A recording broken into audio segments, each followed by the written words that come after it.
São muitos os desafios que nós temos na economia em 2025.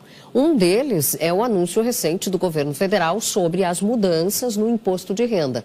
Assunto para o nosso comentarista de economia, o professor Paulo Bogado. Boa noite, professor. Boa noite, Simone. Boa noite para você que está em casa. Olha, por que as mudanças anunciadas pelo governo para o imposto de renda não param de pé?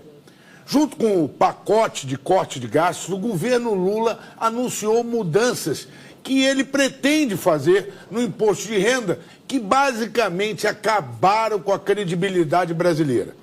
E desde então, o dólar não para de subir e os juros também, como já falamos aqui. Por que essas medidas não param de pé? A primeira coisa, o Brasil tem 212 milhões de habitantes. E apenas 42 milhões declaram imposto de renda. Os outros são contribuintes. Detalhe, dos 42 milhões que declaram imposto de renda, apenas 27 milhões pagam impostos. Os outros 15 milhões já são isentos pelas regras atuais. Se a gente subir a faixa do imposto de renda como o governo pretende, né? Ou seja, quem ganha mais de 5 mil vai começar a pagar o imposto de renda, então vai sobrar apenas 11 milhões para pagar o imposto para sustentar 212 milhões de pessoas. Ou seja, os gastos públicos que vão para 212 milhões.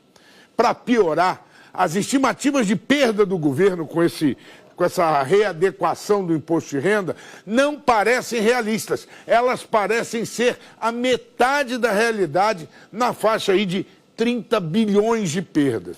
Mas os mais realistas falam em 70 bilhões de perdas, de 70 a 80 bilhões de perdas. E para completar, o Congresso não vai aprovar a medida que o governo quer usar para compensar. Que medida é essa para compensar essa teórica perda de 30 bilhões?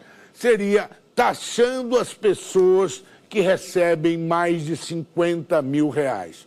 Isso eu estou falando aí de 40 a 50 milhões que vão faltar, mesmo o imposto para quem ganha mais de 50 mil reais começar a pessoa a pagar. Então, não vai passar no Congresso, nem que tente, o governo não vai conseguir passar essas informações, essa modificação do imposto de renda.